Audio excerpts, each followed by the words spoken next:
Subscribe करें target शिक्षक YouTube channel को और बेल आइकन को प्रेस करें ताकि सभी वीडियो अपडेट्स आपको मिले समय से। हेलो फ्रेंड्स, स्वागत है आपका आपके यूट्यूब चैनल टारगेट शिक्षक में। और हम लेकर आए हैं आप लोगों के लिए टारगेट सीटेट 2020। टारगेट सीटेट 2020 में आज बात करने वाले हैं हम लोग पर्यावरण अध्ययन के बारे में कि हम लोगों को पर्यावरण अध्ययन को पढ़ने की क्या स्ट्रेटजी होगी, किस स्ट्रेटजी को फॉलो करके हम लोग 28+ मार्क्स लाने के लिए एलिजिबल हो जाएंगे। तो आइए डिस्कस करते हैं आज पर्यावरण अध्ययन, जिसको कि एनवायरमेंटल स्टडीज़ या EVS के नाम से भी जानते हैं, उसकी स्ट्रेटजी के बारे में। तो सबसे पहले जानेंगे हम लोग सीटेट का एग्ज़ाम पैटर्न कि सीटेट अपना एग्ज़ाम किस पैटर्न पर कराती है। तो सीटेट का जो एग्ज़ाम पैटर्न होता है, उसका जो फर्स्ट सब्जेक्ट होता है वो होता है बाल विकास एवं शिक्षण। बाल विकास एवं शिक्षण में आप लोगों के सामने 30 क्वेश्चन मतलब 30 क्वेश्चन होते हैं, प्रश्नों की संख्या, और वो आप लोगों को 30 नंबर का होता है। और जो दूसरा सब्जेक्ट होता है वो होता है आप लोगों के लिए मैथ, और जो मैथ होता है वो भी आप लोगों के लिए 30 क्वेश्चन का ही होता है, और वो भी आप लोगों को 30 नंबर देकर जाता है। और आगे बढ़ते हैं, जिसमें हम लोग देखेंगे कि हम लोगों का तीसरा जो सब्जेक्ट है वो है पर्यावरण अध्ययन। वो भी हम लोगों का 30 क्वेश्चन होते हैं उसमें प्रश्नों की संख्या, और वो भी आप लोगों को 30 नंबर का ही होता है। पर्यावरण अध्ययन की ही हम लोग डिस्कस करेंगे और आज जानेंगे पर्यावरण अध्ययन को हम लोग बेहतर तरीके से कैसे पढ़ाई करेंगे और क्या पढ़ना है, कैसे पढ़ना है और किस तरीके से पढ़ना है। तो उसके बाद आगे बढ़ते हैं। आगे बढ़ने पे आप लोग पाएंगे लैंग्वेज 1। लैंग्वेज 1 भी आप लोगों के लिए 30 नंबर का ही आता है, और जिससे भी आपको 30 नंबर का ही ये पेपर होता है। और लैंग्वेज 1 और लैंग्वेज 2 जो होता है वो आप लोग अपने मन से जो लैंग्वेज आप लोगों को पसंद हो, जिस लैंग्वेज में आप लोग कंफर्टेबल हो, उस लैंग्वेज को सेलेक्ट करते हैं। ये भी आप लोगों की प्रश्नों की संख्या इसमें 30 और टोटल जो अंक होते हैं ये 30 होते हैं। तो इस तरह अगर देखा जाए तो टोटल जो आप लोगों के प्रश्नों की संख्या होती है वो होती है 150 यानी कि 150, और जो आप लोगों का पूर्णांक होता है वो भी होता है 150 यानी कि 150। तो टोटल 150 क्वेश्चंस को करने के लिए आप लोगों को वहाँ एग्ज़ाम हॉल में 150 मिनट भी अवेलेबल होते हैं, जो कि मोर देन सफिशिएंट होते हैं आप लोगों को एग्ज़ाम को करने के लिए। तो अब आगे बढ़ते हैं और जानते हैं कि अपने पर्यावरण अध्ययन की हम लोगों की क्या स्ट्रेटजी रहने वाली है। तो जानते हैं अपने EVS के सिलेबस के बारे में। तो EVS का जो सिलेबस है वो आप लोगों का 2 भागों में डिवाइड है, और जो पहला है आप लोगों का, उसमें आता है आप लोगों का NCERT आधारित समान अध्ययन के प्रश्न। जो NCERT से आधारित समान अध्ययन के प्रश्न है उन प्रश्नों की संख्या है 15, और जो आप लोगों का दूसरा है वो है पेडागॉजिकल संबंधित प्रश्न, और पेडागॉजिकल संबंधित प्रश्नों की संख्या भी है 15। इस तरह दोनों प्रश्नों को अगर इन दोनों सेक्शन को मिला दिया जाए तो आप लोगों के सामने जो क्वेश्चंस आते हैं वो आते हैं कुल मिलाकर 30।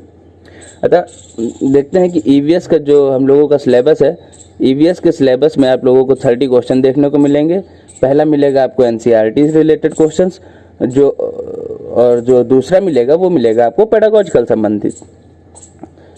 तो अब बात करते हैं कि NCERT से जो क्वेश्चन आते हैं उन NCERT में कौन कौन से क्वेश्चन आते हैं और उस क्वेश्चंस को हम लोग कैसे प्रिपेयर करेंगे। तो आइए जानते हैं कि NCERT में कौन कौन से आप लोगों को क्वेश्चन देखने को मिलते हैं। पहला जो आप लोगों को क्वेश्चन देखने को मिलता है वो है आप लोगों का परिवार और मित्र। ठीक, परिवार और मित्र से संबंधित आप लोगों को NCERT में से रिलेटेड बहुत सारे क्वेश्चन देखने को मिल जाएंगे। और दूसरा है संबंध, कार्य और खेल।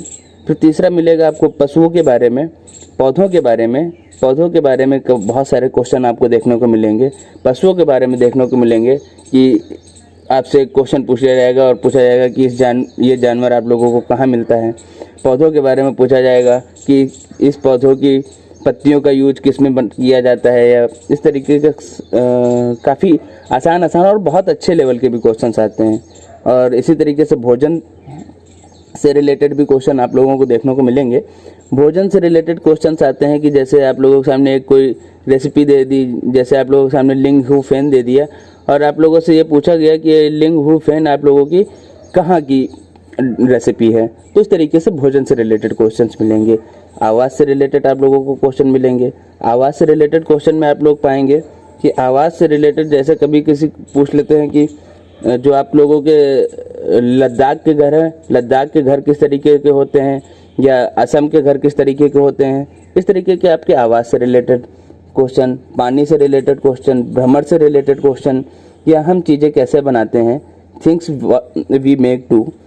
तो इन्हीं सब चीज़ों से आप लोगों को क्वेश्चंस देखने को मिलेंगे, और इन सब चीज़ों को हम लोग बहुत ही आसानी से और बहुत ही लिमिटेड वे में, मतलब इन सब चीज़ों के लिए आप लोगों को बहुत ज़्यादा कहीं इधर उधर परेशान होने की या बहुत ज़्यादा कहीं दिक्कत लेने की ज़रूरत नहीं है। आपको बहुत लिमिटेड तरीके से और इसकी एनसीईआरटी की समरी करा दी जाएगी, जिससे आप लोगों का ये टारगेट शिक्षक वादा करता है कि जितने भी आप लोगों के क्वेश्चन फ्रेम होंगे वो सारे के सारे एक सर्किल के अंदर आएंगे।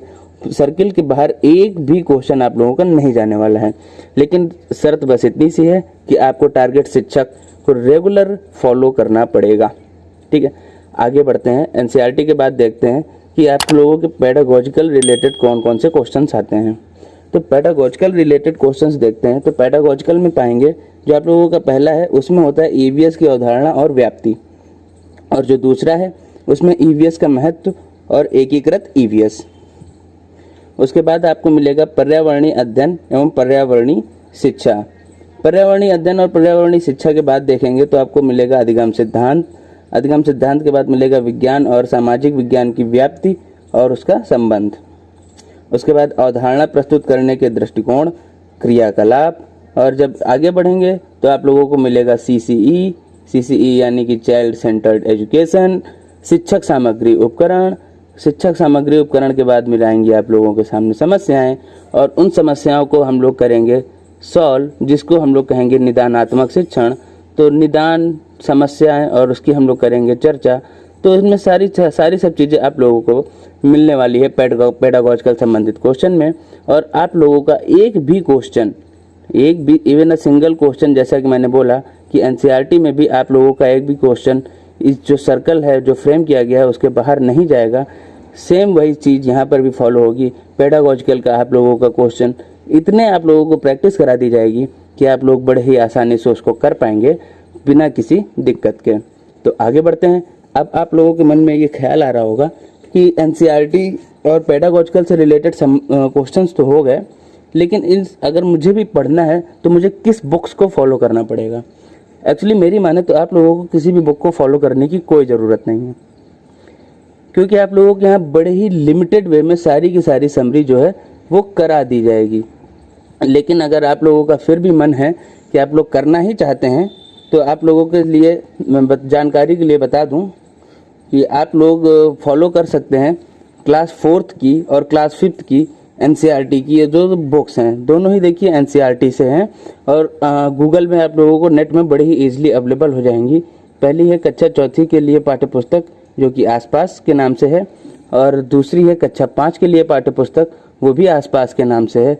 ये दोनों आप लोगों को गूगल में बड़े ही ईजिली वे में मिल जाएंगी, और आप लोगों को सिर्फ इन 2 बुक्स को फॉलो करना है, इन 2 बुक्स को रीड करना है, और आप लोग अपने 15 क्वेश्चन अगर इन 2 बुक्स को पढ़ लेते हैं तो ये श्योर डैम श्योर कि फिर एक भी क्वेश्चन आप लोगों का बाहर नहीं जाएगा। और इसके बाद बात करते हैं कि एनसीईआरटी की तो बात हो गई, अब बात करते हैं कि क्या होगा आप लोगों के पेडागोजिकल के रिलेटेड 15 क्वेश्चन है उसकी तैयारी कहाँ से करनी है। तो उसकी तैयारी के लिए मैं आपको बता दूं, उसके लिए आपको कोई बुक फॉलो करने की ज़रूरत नहीं है। उसके लिए आपको सिर्फ और सिर्फ बने रहना है टारगेट शिक्षक के साथ। टारगेट शिक्षक आप लोगों को पेडागोजिकल से रिलेटेड सारे के सारे क्वेश्चन को बहुत ही आसानी से समझा देगा, और किसी भी तरीके की आपको पेडागोजिकल के लिए कोई भी बुक फॉलो करने की नीड नहीं होगी। बस ये था आज की स्ट्रेटजी। तो अब बात कर लेते हैं थोड़ा सा 1 मिनट शेड्यूल के बारे में कि हम लोग किस शेड्यूल में आप लोगों को वीडियोस प्रोवाइड करेंगे।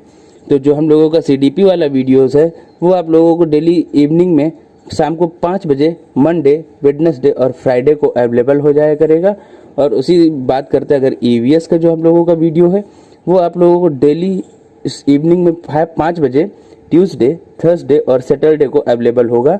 और ये आप लोगों का मंडे टू सैटरडे डेली आप लोगों का चलने वाला है, और रेगुलरिटी के साथ आप भी जुड़ जाएं। और बस इतना ही था आज की स्ट्रेटजी। अगर वीडियो अच्छा लगा हो तो वीडियो को लाइक करें, और हाँ, चैनल को सब्सक्राइब करना ना भूलें, और बेल आइकन को भी प्रेस कर लें जिससे कि हमारे नोटिफिकेशन आप लोगों को बहुत ईजिली मिल जाए। और चैनल को शेयर करें। और जैसा कि आप लोग जानते हैं कि कोरोना संक्रमण काल का दौर चल रहा है, तो be happy and stay safe. और जो सबसे मेन बात है, कीप लर्निंग विद टारगेट शिक्षक। बहुत बहुत धन्यवाद।